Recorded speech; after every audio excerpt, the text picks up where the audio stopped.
ওই যে বললাম সূরা ইখলাসে কুল হুয়াল্লাহু আহাদ, কেউ যদি এর বাংলা অর্থ করে আল্লাহ এক, কোরআন কি তারে থাপাতা ধরবো? এই আপনি এই ভুল অর্থ করলেন কে? কারণ আল্লাহ এক, এইটার আরবি হইল কুল হুয়াল্লাহু ওয়াহিদ। ওয়াহিদ অর্থ হইল এক, আহাদ অর্থ হইল একক।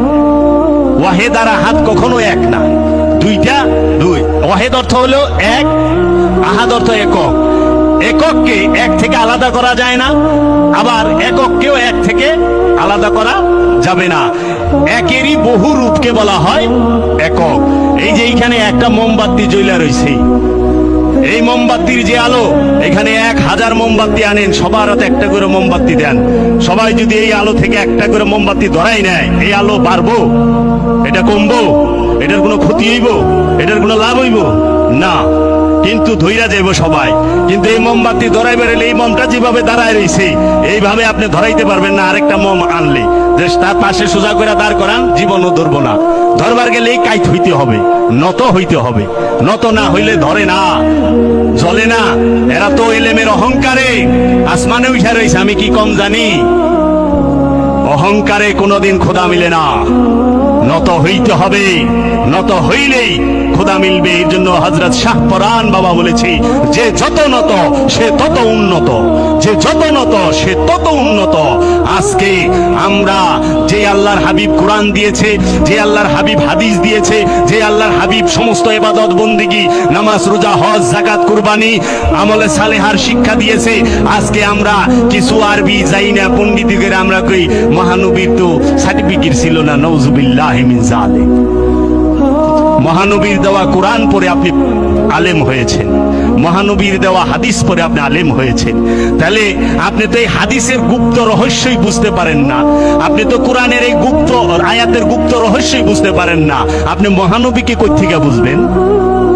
মহানবীকে কোত্থেকে বুঝবেন? এর জন্য সবচেয়ে আলা, সবচেয়ে মর্যাদাবান, সবচেয়ে সম্মানিত কে?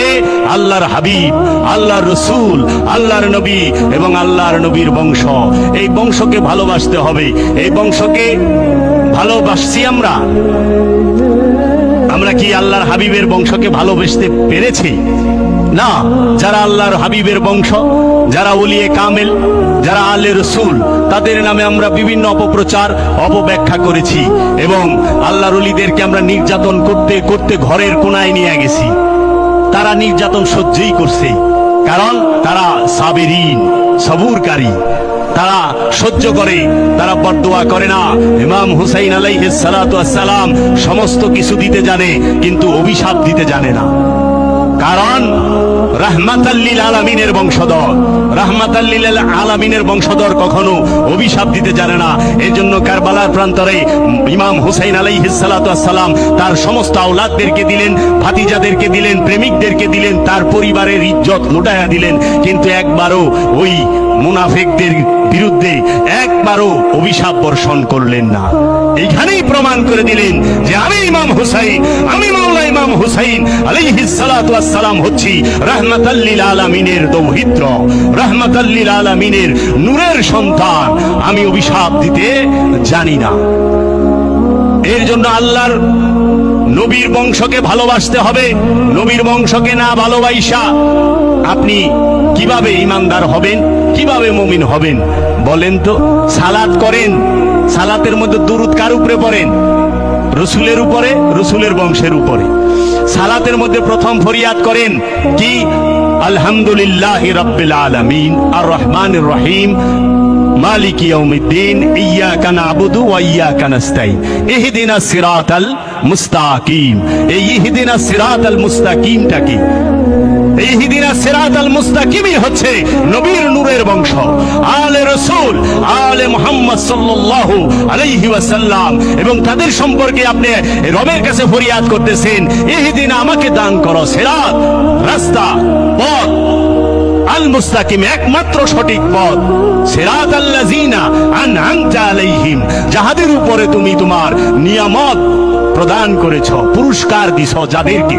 আল্লাহ পুরস্কার কাদেরকে দিছে? আল্লাহ কোরআনে বলতাছে যে আমি পুরস্কার দিয়েছি আমার নবীদেরকে, আমার রসুলদেরকে, আমার সিদ্দিকিনদেরকে, আমার সালেহিনদেরকে, আমার শুহাদাদেরকে। পৃথিবীর সর্বশ্রেষ্ঠ শহীদকে, সৃষ্টি জগতের মধ্যে সর্বশ্রেষ্ঠ শহীদকে, সে হচ্ছে মাওলা হুসাইন। মাওলা হুসাইন, এটা আমার কথা না, খাজা গরিবে নওয়াজ সুলতানুল হিন্দ খাজা গরিবে নওয়াজের কথা। সর্বশ্রেষ্ঠ শাহাদাত কার? মাওলা হুসাইনের।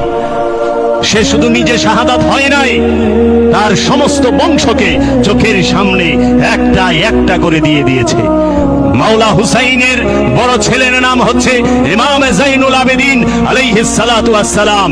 ওই কারবালার প্রান্তরে যখন ছিল তখন তার বয়স ছিল 21 বছর।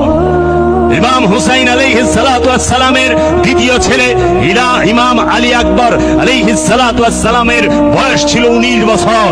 19 বছরের যুবক, 19 বছরের পোলা জয়ান হয় না। আরবের মানুষের তো গ্রোথ আরো বেশি।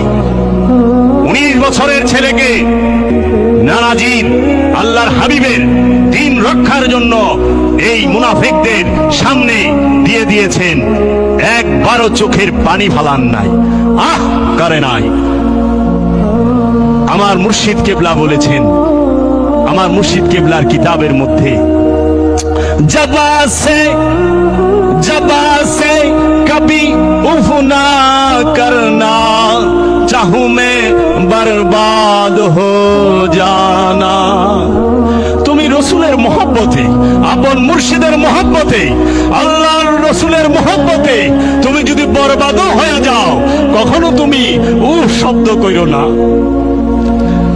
উফ শব্দ করো না। খাজা গরিবে নওয়াজ বলেছেন, বদনামি ইश्क में इज्जत है, बदनामी इश्क में इज्जत है, रसुआए निशाने सियादत है, रसुआए निशाने सियादत है, बदनामी इश्क में इज्जत है। প্রেমের কলঙ্কেও ইজ্জত আছে বাবা, প্রেমের কলঙ্কেও ইজ্জত আছে। প্রেমিককে কলঙ্ক দেয় না মানুষ, তুই ভালো না, তুই এই কাম করস ওই কাম করস, কিন্তু পরে গুলি ইজ্জতই করে। কিরকম? আশিকে রাসূল হযরত বিলাল মোহব্বতের কারণে আবু সামার দুর্রার বাড়িতে পিঠের চামড়া উঠে গেছে না? পিঠের চামড়া উঠা যাওয়ার পরে বলছে, মীরা ওয়া মীর আকসাম মিশতে বেলালে হাফসি, জান্নাত মিলে না মিলে আমি মুহাম্মদ সাল্লাল্লাহু আলাইহি ওয়াসাল্লামের গলিতে বসিয়া মুহাম্মাদের পূজা করি, এতে আমি জান্নাত পাই চাই না পাই আমার কিছুই যায় আসে না।